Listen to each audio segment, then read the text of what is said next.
Welcome to part 6 of this course on advanced psychoproctology for beginners.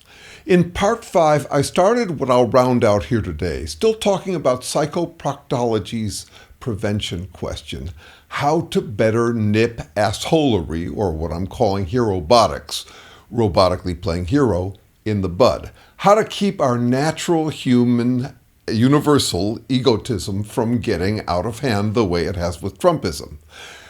In the last video, I yet again emphasized the universal human subconscious drive we wouldn't want to admit to having.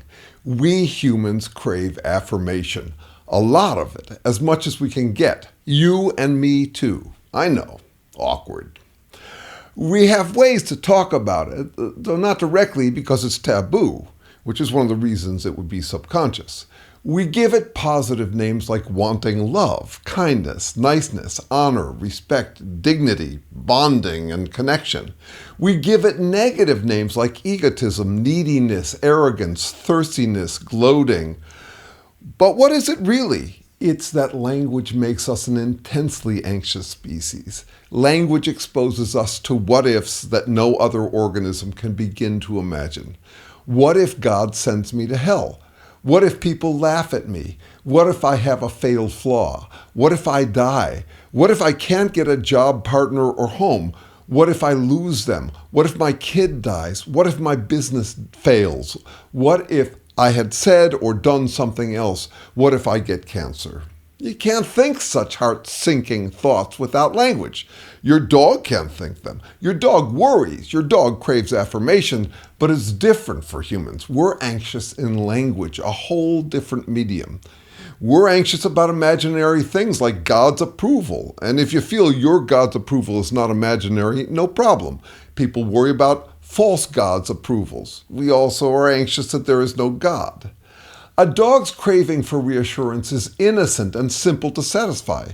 Give the dog a bone and pet it lots. Ooh, such a good doggy. Are you a good doggy? Yes, you are a good doggy. To your dog, it's just a soothing sound, not a legitimizing assessment of its overall personality and prospects.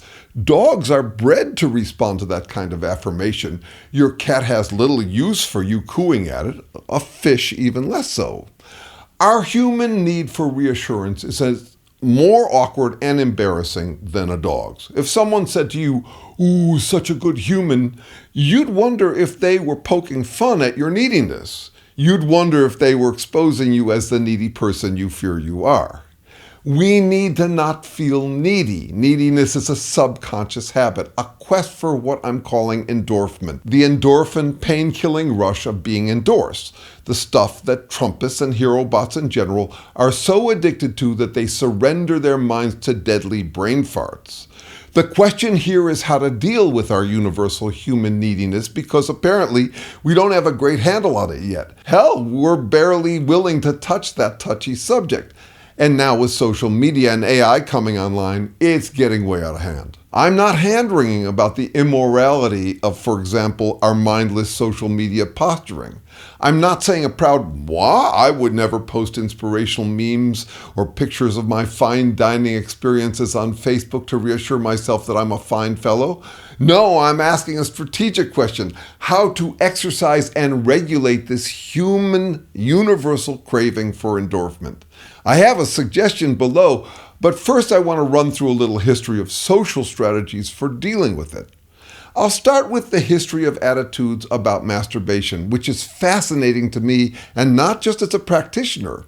At 68, it's not porno, but pornostalgia. Nostalgia for when that hot stuff mattered to me now that I've cooled way down. To me, masturbation is the quintessential endorphment ritual. You close your eyes, go into a trance, forget who you really are, and fantasize that you're the sex god you aren't. That's your subconscious quest for affirmation, acting out, playing the cocky jerk, master of the universe that you can't afford to be in real life. Again, it's what I'm calling off-jerking, venting our appetite to pretend we're all that. And it's deeply taboo. You don't want to get caught masturbating. It's worse than being caught having sex or doing almost anything else. I don't know firsthand what it's like being caught red-handed, but I can imagine. It's worse because it's an intensely awkward, sudden reality check, exposing you to what you really are, a human pretending to be superhuman. According to Berkeley historian Thomas Lacour, masturbation wasn't always as taboo as it became. His book, Solitary Sex, A Cultural History of Masturbation, makes a case I found resonant with my own speculations. Masturbation was hardly talked about for most of history, either because it was too taboo or because it wasn't considered as big a sin as others. In the early 1700s, it became intensely taboo, starting with a book called The Evils of Masturbation and Treatment by M. Tissot, an industrious fellow who was also a porn peddler on the side. He and soon everyone was blaming masturbation for causing all sorts of diseases, both mental and physical. Why the early 1700s? Lacour makes a convincing case that people were just awakening to what I'd call the anarchy of the ego, the realization that we all have individual imaginations and can fantasize about whatever we want. The taboo against masturbation coincided with growing concern about the rise of the popular novel. Until then, shared fantasies, religious and political myths, held societies together. Suddenly it dawned on European culture that anyone can have their own individual fantasies, typically self-flattering ones, like being a sex god or the hero or heroine in novels.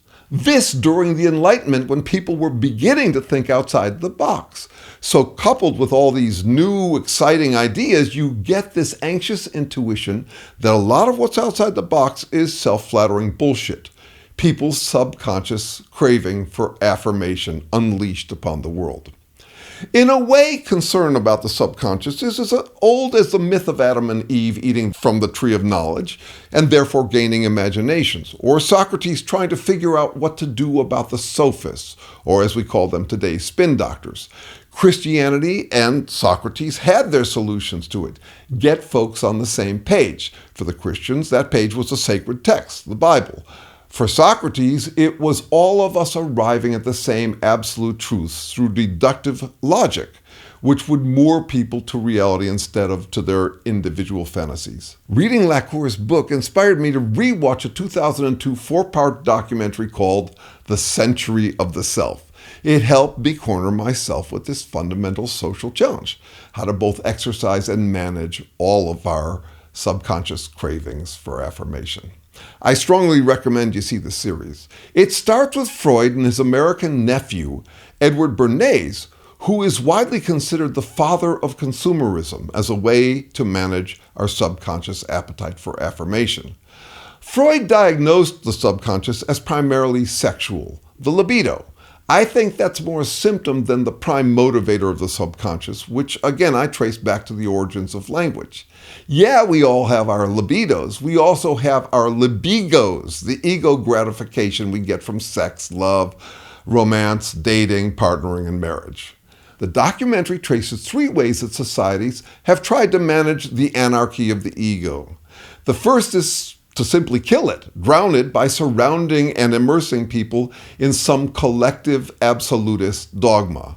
Subdue and dissolve egotism. Think North Korea, Nazi Germany, Trumpism, or any other cult.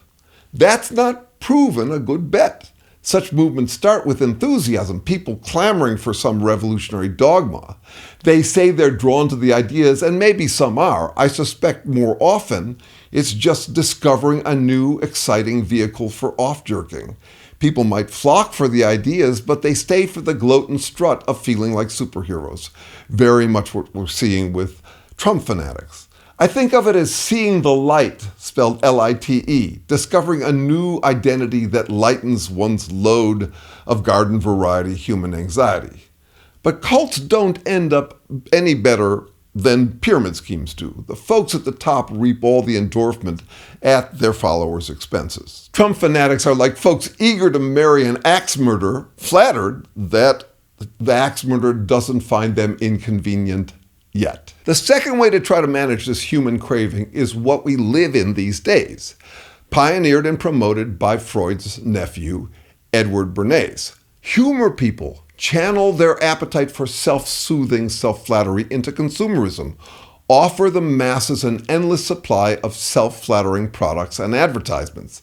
And they'll have an outlet for their subconscious self-idealization, thereby becoming as governable as sheep. We've seen that bet played out, including many voters who now treat democracy as a two-star product not nearly flattering enough to win their brand loyalty. And then there's the environmental costs, which have gotten way out of hand in recent decades. For that, check out Netflix's new documentary, Buy Now. It's great. The third is what I did with my hippie youth. Let your freak flag fly. Let's all get our subconscious yayas out. Do your thing. Question authority, defy convention, disrupt the social norms, and trust the process. Deregulate our egos. No need to manage them. Trust that some invisible hand will create harmony from the disharmony of everyone doing their own egotistical thing. The invisible hand will prove that ultimately we're all one. I see Trumpism as the heir to the hippie counterculture. And I see libertarians' anarchic release and deregulation of our subconscious urges as going the way it always does, not towards checks and balances, but away from them. As social norms erode, only the most powerful norm defiers will be free to violate them. Trumpists demand freedom to do their thing, but only theirs. The rest of us can just fuck off. In sum, all three of these approaches end up eroding checks and balances, leading to a world run by assholes, by herobots, by glotaholics, like the Trumpists. My asshole prevention proposal is a fourth option. Not that I invented it. I call it safe escapism, optimal illusion, or strategic gullibility. People already employ it a lot. Masturbation is one example, but so is watching TV. You enter a trance state and engage in fantasies in which you identify with exceptional people and beliefs. In porn, sex gods. In action movies, good people against bad people. In gangster movies, tough people against weak people. In comedies, smart people against dumb people. After you've binged Unhinged, you turn off the TV and get back to reality. That is, you off-jerk and then you zip up. You might remember that I assume that there are three options for dealing with any conflict: assert, accommodate, and space-taking. In other words, live and let live elsewhere. They're reflected loosely in the three ways societies have tried to regulate our subconscious craving for affirmation. The authoritarian approach is an assertive attempt to kill the craving once and for all. Consumerism is accommodation. Humor the craving through consumerism. We see that playing out in the US, though now trending towards Trumpist authoritarianism. The live and let live elsewhere approach is played out in the counterculture. Give each other space. If you're old enough, you might remember this popular 1970s quote from Fritz Perls: "I do my thing and you do your thing. I am not in this world to live up to your expectations, and you are not in this world to live up to mine. You are you and I am I, and if by chance we find each other, it's beautiful. If not, it can't be helped." My counterculture influenced parents had that on our breakfast nook wall. Even back then, I parodied it. If we happen to meet, I'm beautiful. If not, you can't be helped. All three approaches are slippery slopes to authoritarianism. My prevention question is, what could prevent that tilt? Again, my answer, which I'll explain in the next video, is what I'm calling optimal illusion, safe escapism, or strategic gullibility. It's accepting, exercising, honoring, and managing the universal need for off-jerking without off-jerking to how our way of off-jerking is superior to other people's, or vice versa. To accept that we all need to off-jerk would require collective self-effacing irony, laughing at and with each other about the human condition. We'd sit more calmly with the sitcom of our human condition. I make a distinction between belief and relief. I have great admiration for humans who can say the equivalent of, "I believe in scientific progress, but I relieve in religious fiction." These are people who own their off-jerking tendencies. Religion, masturbation, shopping, whatever. They're not true believers, but honest relievers. They admit that they are needy, thirsty for human relief. They exercise their appetite for off-jerking through fantasy that they admit is fantasy. They take their flights of fancy through egotainment, but always with a return ticket to reality secure in their heart pockets, recognizing that it's okay to go way out so long as you remember to come back. In other words, I have a meta dream. I have a dream that we could dream safely if we all just admitted that we need our off-jerking dreams.